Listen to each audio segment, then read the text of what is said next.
think we should see this. This is pretty funny. Oh, this is embarrassing.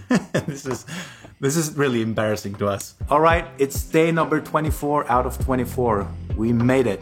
Happy holidays, everyone. And today I'm in another studio and I have a special guest on board. We're gonna go through one of the old songs that I did with a partner of mine. And let's just go check on it. Come this way. Hello. Hello. What are you playing? I was just coming up with a nice melody. Yeah.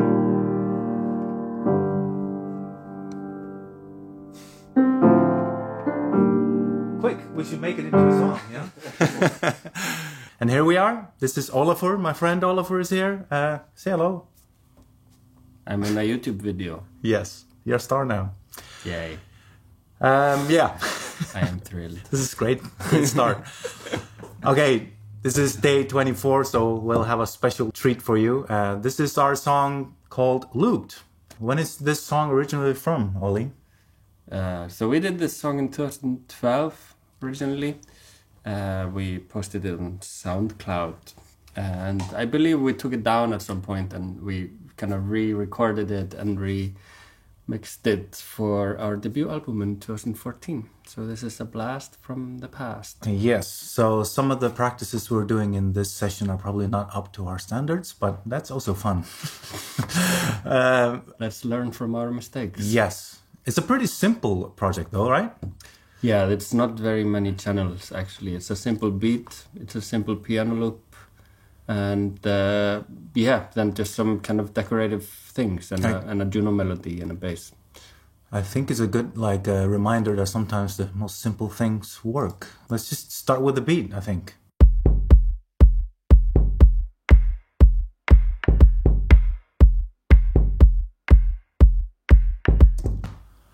And that's like the intro of the song, or at least the first part of the beat. And it's a simple 909 kick, but it's heavily processed. So I think we should see this. This is pretty funny. Oh, this is embarrassing.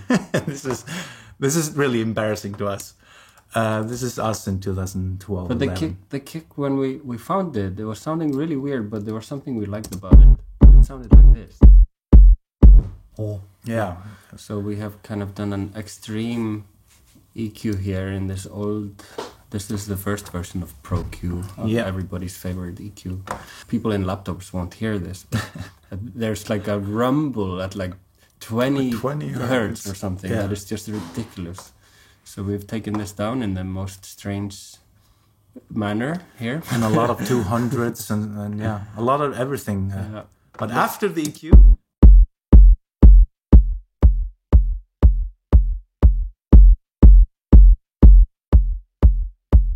Yeah, I wouldn't do this like this today, but it sounds good, so... We would probably just pick a better sample to start with, but... I mean, it does sound lovely in the end. Okay, so next up is this sub kick. It's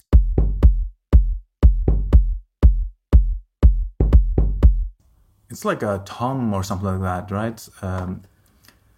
Yeah, I don't know. It's, it sounds like a floor tom. Yeah, that's all it is. And the next is this called rim, and this is not actually a rim. It's the same sound as we're gonna use later in the song. It's like a, what is it? Like a old bongo or what? Some kind of a small African drum. I don't know the name of. And we just played the side of it with a stick and used that as the rim. I think this is quite wonderful because it's never on time. It's always kind of shifting. It's very loose.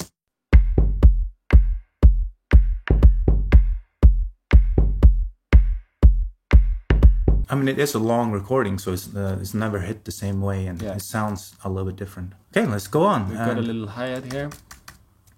I like when it first comes in. Yes. Such a small thing, but it's lovely. Introduces the air to it.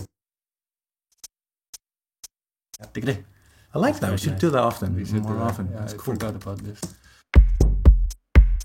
It's quite straight. I mean, that's pretty... Later on, it just comes like there's so many claps in this song. Like, look at this. What is that? These are all claps. We have the snare basically is a combination of a pretty snappy clap, and then like a large disco clap, and then a basic snare, and then a pre-snare thing, which I don't know what is actually. Some of the other claps just reversed. This clip doesn't even have a fade on it. Yeah, that's great. It's a part of the transit now. It has a little click. Yeah. And so apparently that's also a part of the snare. And you learn a lot in a few years. Yeah. So the snare is basically all of these things together. Quite a nice snare. It is. Okay, shall we hear the drums together so far? Yes.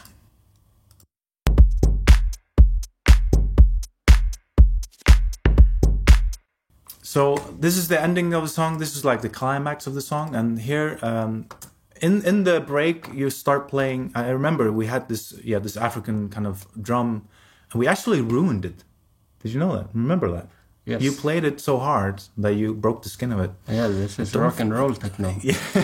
So I remember this. This is quite simple. I played this little pattern on it.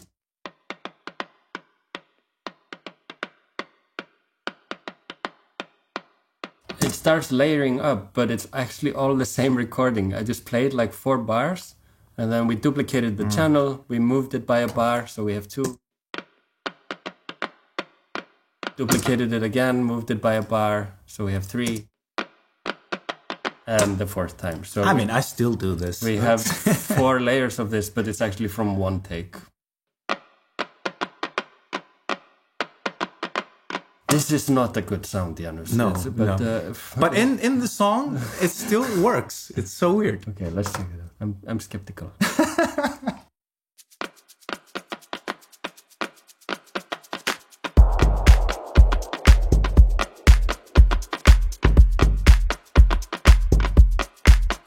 There's a few other things in here. There's a shaker. That's probably a toilet roll thing. Yeah, watch that episode, by the way, where I make a toilet roll shaker. That's the one. Linked here. Yeah. Linked here? How do you do this? Link in the description. There's these little noise hits after the break. It's just a sample, I guess. Yep. With reverb. Basically a crash cymbal. I think that's... No, there is one element you're forgetting, which is the best element of the whole song. Yeah. It's a 909 Ride. A classic. Whenever you want a little bit more of this in a beat.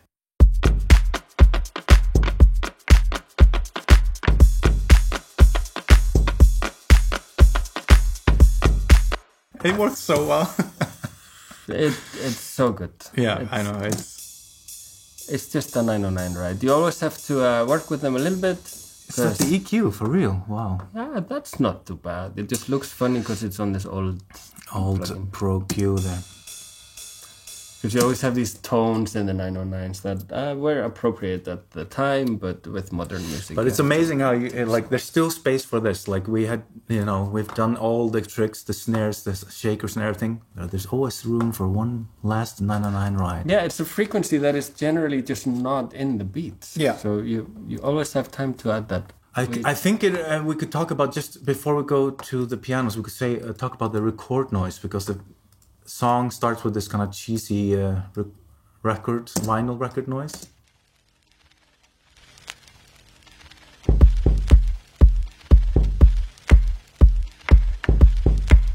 I mean, I think this is the reason why it's called looped, actually, because we felt like it sounded like a vinyl record being in a loop, stuck in a loop. When writing the song, we actually made the beat first. I started jamming this on a piano.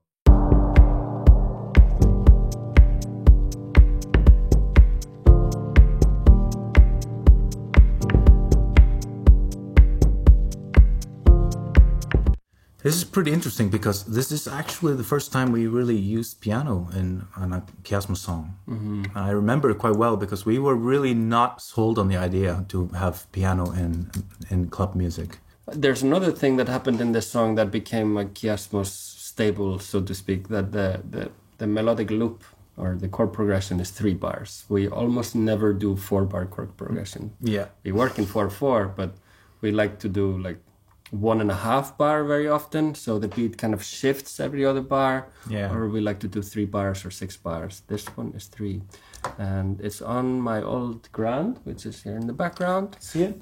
A big one there. I think you just gotten that grand piano. Yeah, it was brand new. Yeah, you can kind of hear that it's brand new because well, I had it brand new. It's 100 years old, but they had just replaced all the strings in them, so they were brand new strings, and you can actually hear that.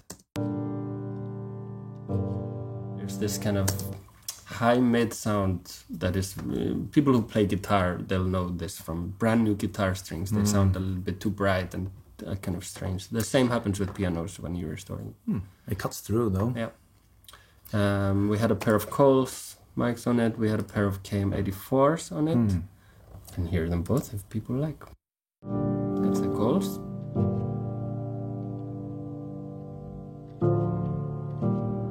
And that's the KM84s.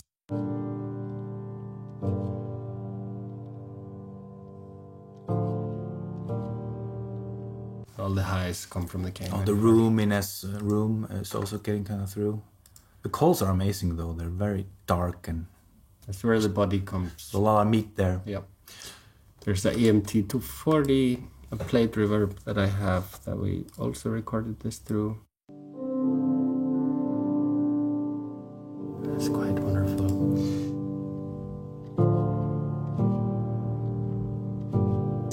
I think most of the reverbs on the record, Kiasmus record, is the EMT 2040. Yeah. The 240. 240. So, in the breakdown, is it the same recording? There's a little piano that comes later. Yes. There's one, basically we recorded the piano all the way through, so it is constantly moving. It's not actually looped. No. Yeah, it is actually a little bit long. It's just cut together from a few takes, just depending on my abilities to keep time or disabilities. There's a second piano line in the second half.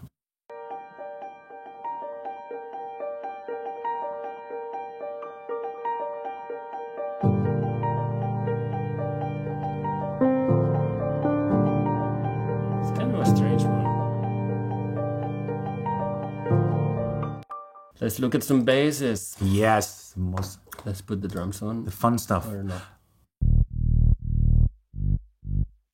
This might be a Juno 106. You think? Yeah, it could be. I had a Juno 106 at the time. That's true. I think we were using it. But yeah, so it has a lot of attack. So I think we had to move some notes around because it's kind of really late, all the notes coming in. I think you can see it somewhere there, where you see like this one there. Creates a nice groove. Yes. Wop, wop, wop. Yeah, so it's basically a long attack with no release. We later, double it later in the song with an octave higher going through the spring reverb. It's the spring reverb of the Space Echo.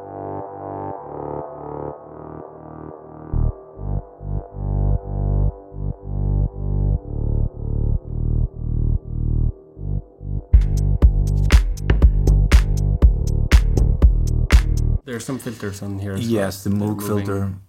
Moving and opening up as the song goes along. Yeah, I think the bass, it's probably, it's just one loop basically over the whole song. And then just moving opens up the filter. Great. So actually, I think if you listen to it without the filter... Yeah. This is what we recorded. But it might have been on purpose. We wanted to record it really open so that we could filter down afterwards. Yes, so we could just have a control of the filter afterwards. Ah, we're smart.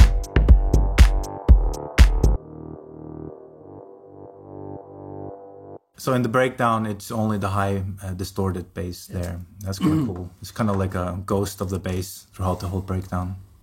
There's really only one more element to this song. Well, there's two. There's a little bit of background strings, which we did here on a Spitfire Albion 2, which I still have installed. It's magic. Super simple.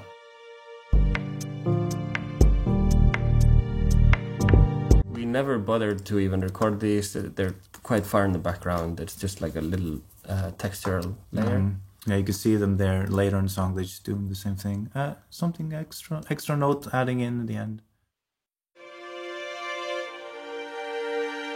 Wow, it's quite orchestral. Yeah, it's very dignified.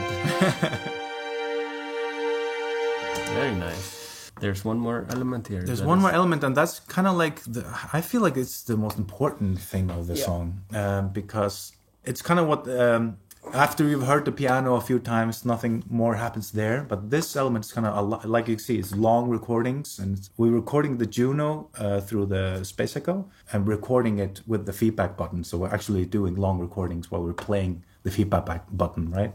Yes. And you can see those tails there. These are the feedbacks that we're just going nuts with and making these huge tails.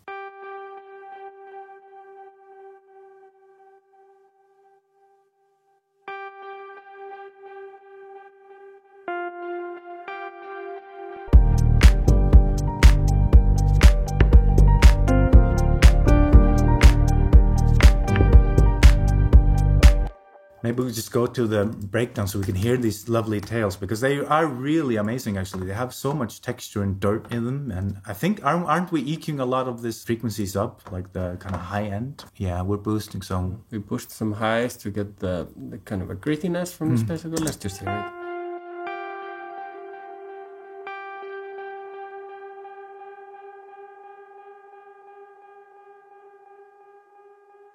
So we play with the speed of the echo to kind of, almost create little melodies with the pitch of the delay. Yeah.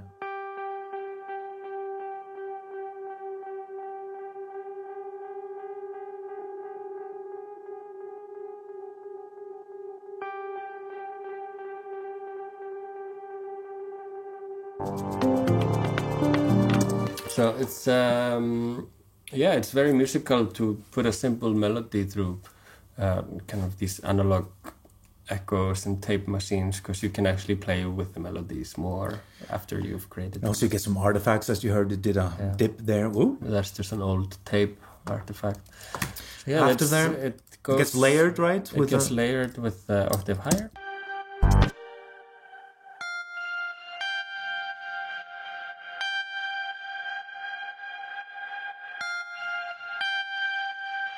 Together.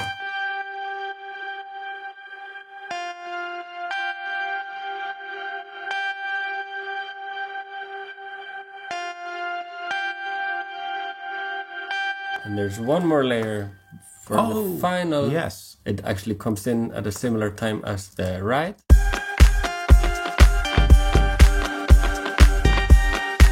Then it starts to do these kind of different harmonies. Self-oscillating almost, right? This last stab there? Yeah, that's self-oscillating, and it's a different melody too. So.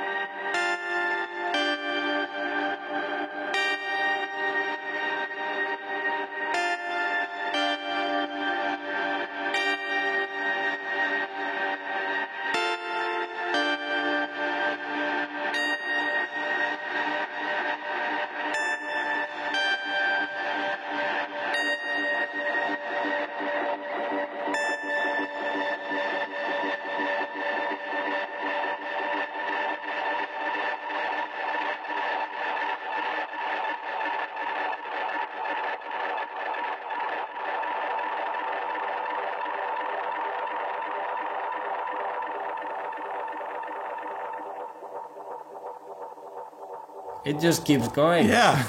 Oh, that's so cool, though. We really loved that Space Echo at this time, I think. Yeah. Oh yeah. I'm amazed. That's all the tracks, I think. Pretty much. It's not that much in this session. No, it's pretty cool to see how effective the song is, even being this simple. It's 50 voices you can see here in Pro Tools.